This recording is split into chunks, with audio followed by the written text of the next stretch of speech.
चलिए दोस्तों बाद बात कर लेते हैं ये चुनमुनिया वर्सेस फाटल व फराक। दोनों गाना जो है एक पे गाना है, दोनों गाना जो अच्छा तो कैसा जो रिस्पॉन्स दे दिया है अब तक जो है 7 हो चुका है, रात के 9:15 हो चुके हैं। ये गाना जो है 23 लाख व्यू जो है क्रॉस कर गया है और ये गाना जो है 21 लाख व्यू जो है क्रॉस कर गया है। जो पवन सिंह का गाना है फाटल व फराक, ये चुनमुनिया जो है 23 लाख व्यू जो है क्रॉस कर गया है, यानी कि मात्र जो है 2 लाख का डिफरेंट है। पर जो है दोनों गाना जो है एक से एक जो है एक से एक नहीं बोला, मतलब सेम ही गाना है। दोनों गाना जो है थोड़ा थोड़ा जो है इधर उधर करके जो है बाद में जो चिपका दिया गया है। दोनों बांस जो है आरा वाला ही है।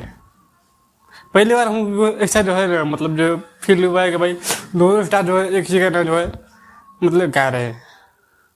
दोनों को तो अच्छा खासा रिस्पॉन्स भी आ गया और यूट्यूबर लोग पगला गए। क्या करेंगे यूट्यूबर लोग को चाहिए, हमको भी चाहिए भाई, हम क्या पीछे रहेंगे भैया, तो हमको भी चाहिए मजा। और क्या, वो उसको बोल रहा है फलाना चोरी किया, वो उसको बोल रहा है, इसमें लोग मजा उठा रहे हैं।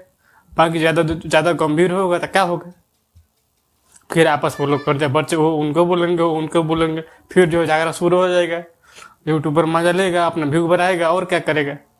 बाकी आप लोग की वीडियो कैसी लगी, जो है एक जो है झगड़ा जनरेट चल रहा है, क्या सही है? प्लीज जो है अपना जो है राय जरूर कमेंट में बताइएगा। और वीडियो अच्छी लगी तो वीडियो को लाइक कीजिए, चैनल सब्सक्राइब कीजिए। बाकी जो है दोनों गानों को भरपूर प्यार दीजिए। दोनों क्या एक ही गाना है, बाकी नेक्स्ट वीडियो में मिलते हैं।